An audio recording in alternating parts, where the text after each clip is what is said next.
Hello and welcome to Quays TV News. I'm Emily Burgin. 2 people have died after a stolen car crashed into 8 parked cars and caught fire in Salford last night. Sophie Dulson is in the studio with more. Sophie, what's the latest? Thank you.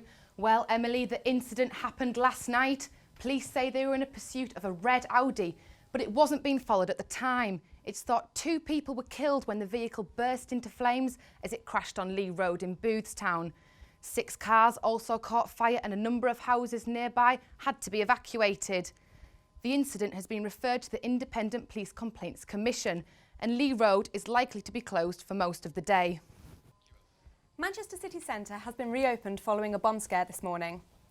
Police were called to New York Street at the Piccadilly Hotel where the package was found. There are still some delays and motorists are being urged to avoid travelling into the city centre. A court has heard that 2 unarmed police officers were killed in Manchester after being lured to a house by a gunman in the centre of a national manhunt. Dale Cregan denies killing PC's Fiona Bone and Nicola Hughes when they responded to reports of a burglary last September. He is also charged with the murders of the father and son, David and Mark Short. Armed police surrounded Preston's law court for the duration of the day. The jury have been told that the high police presence at court is not unusual in cases like this. The prosecutor, Mr. Nicholas Clark, said Cregan lay in wait with a Glock firearm with an extended magazine that was fully loaded. PC Fiona Bone and PC Nicola Hughes attended. As soon as they arrived, Cregan, who was on the run, shot the officers repeatedly until his magazine was empty. The families of PC's Fiona Bone and Nicola Hughes arrived at court to watch the beginning of the trial. The case is said to be listed for 12 weeks and the high police presence will remain throughout the duration of the trial. An 11-month flood defence project has been put in place to help reduce the risk of flooding to over 2,000 homes and businesses in Salford. Tom Lilly investigates. Right now, the River Irwell may look tranquil. You may not know, however, that this river is very liable to burst its banks. As you can see from this marker, the flood in 1866 caused the river to reach over 2 metres. In order to prevent future floods, the government has set aside funds to go towards developing flood defences.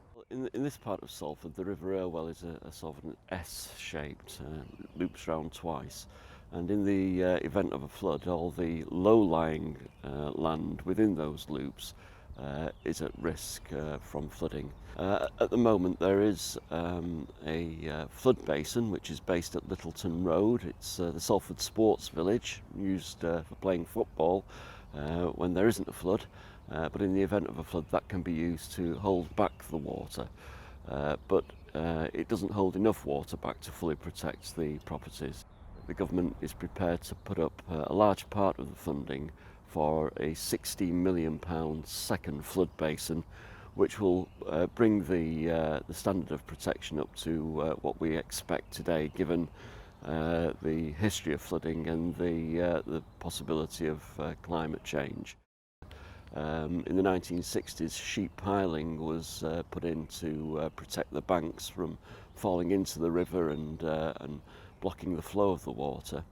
That's showing some wear and tear, so the Environment Agency are about to spend £1.7 million on shoring up those defences, basically by putting boulders into the river, which is a cheaper and more environmentally friendly way of protecting the banks. So that again will protect the 2,000 or so properties in the area.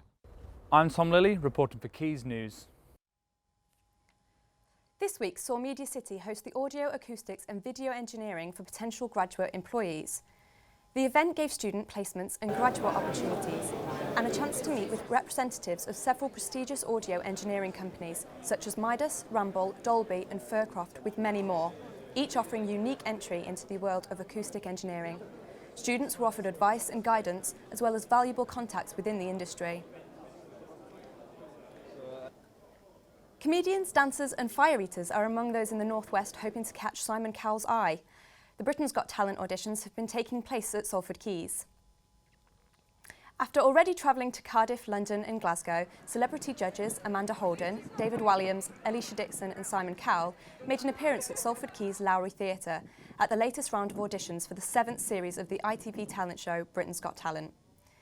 The people of Manchester ventured in their hundreds to try out for the show, arriving at the Digital World Centre to sign in. The judges had a warm welcoming for the people of Manchester and Salford on Saturday when walking down the red carpet, whilst taking a moment to sign autographs and take pictures with their beloved fans. Celebrity host Anton Deck also made a surprise appearance on the red carpet to pay respects to the people who turned out, as well as welcoming the TV audience to Manchester on the ITV cameras.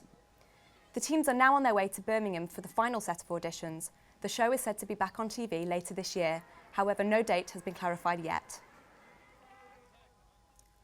Peter Kay, Prince Philip and Paddy McGuinness have all been through the Digital Performance Lab at the University of Salford recently. Now there has been a radio programme recording to commemorate a special anniversary. Thomas Deegan finds out more. The Bradshaws have been on British radio since 1983, a comedy with many voices but one man. Now they celebrate the 30th anniversary special. I'm always a little bit stunned by it all really now, because we've been doing setup for the day, and the facilities here are absolutely fantastic. All I have to do now is throw the script away and try and talk properly. And when they phoned me up to say that there was a Radio 4 documentary being made about celebrating 30 years of the Bradshaws on radio, I was most surprised. And I said, you can't be talking about me. But now, apparently I'm a listed building. Warming up the audience tonight is Tom Short, a university student with a prestigious slot. Yeah, I do stand-up comedy on the circuit, and I got to meet Andy Wilkinson, the guy who's running tonight on the stand-up circuit, and that's how I ended up getting offered this role while I've been at Salford University.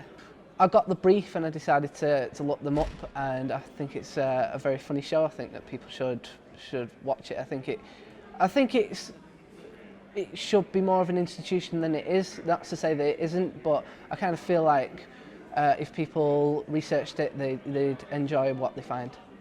I first heard the Bradshaws when there was a chap called Phil Wood, who was a DJ at Piccadilly Radio in Manchester. And he was a DJ and he played it, and the very first thing I ever heard was the Bradshaws coming on. It was part of the show. And what Buzz did very cleverly was that he realised that in those days you could drop a record and put something in rather than them have to jig the programme around. The Bradshaws are like real life, aren't they? It's like the royal family, it's like Mrs. Brown as well now, you know, like that kind of, you've got that main character. And when you do comedy, you sort of like, you need strong characters so that you can develop the comedy from that, and you get a bit of conflict and a bit of this and a bit of that going on. The programme recorded will be shown on BBC Radio 4 on February the 25th. I'm Thomas Deegan reporting for Quays TV News. There's an Indian dance group held a festival celebration at the Lowry Theatre on Monday to celebrate India's heritage, arts and culture. Jasmine Patel reports. Calming rhythms, mimes, brilliant costumes and energetic dance moves were experienced at the Lowry as Manchester's very own Indian dance group, Upasana, showcased their talents in classical music and dance. Upasana has put on this celebration called Utsav. It is a festival of Indian dance and music which explores and expresses Indian identity and fascinating philosophy by reflecting on its artistic heritage and culture. This is about sharing a style of Indian classical dance and music. The dance is called Bharatanatyam and the music style is called Carnatic music. So it's about sharing this classical style with the school in specific. Schools in Manchester, most of the schools which came today, they have had no exposure to Indian dance and probably not even to Hinduism. The festival has been described as a dance that explores cultural identity, a swirl of colours and energy that leaves a lasting impression. Well, right now I'm in the costume of Kalinga the snake. I'm in the costume of Krishna, and we just dance the Kalinga, which is where Krishna defeats me, the thousand-headed snake. So yeah, it's our mother who teaches us. So we've kind of grown up with it. Yeah. So we've been dancing for a really long time. We've been dancing from around, I was 3 or 4, and same for me, 4. Yeah. So yeah. The celebration was a huge success and will be in the spotlight once again this Sunday. This is Jasmine Patel for Quays News TV. An art exhibition has been launched to showcase the work of university students. Sophie Bennett reports. The Edition Showcase saw students collaborating with professional artists to create prints, drawings and paintings. The aim of the project is to highlight the limitations of art. Free prints were given away on the night in an attempt to make art accessible in every home. A creative space was opened in Manchester city centre, motivating students to develop their talent. Workshops were held for 2 weeks, showing students how to emulate prints from the University of Salford's art collection. Professional designers Ryan Doyle and Mark Edwards joined together with John Powell Jones to inspire the students. Mark Edwards spoke of how the event came about. Well, we got approached to go and have a look at the Salford art collection, Salford University art collection. And from seeing that, it kind of got us thinking about like affordable art and working editions. And yeah, it kind of snowballed into this really. The exhibition attracted many people and it was a huge success. Both artists and students thought it was a valuable experience. Sophie Bennett, Quays TV News. Now a recap of our main story on Quays TV News. 2 people have died following a crash in Salford. Police say they were in pursuit of a red Audi, but it wasn't being followed at the time. It's thought 2 people were killed when the vehicle burst into flames as it crashed on Lee Road in Boothstown. 6 cars also caught fire and a number of houses nearby had to be evacuated. That's all from us today. Thank you for watching us. Goodbye.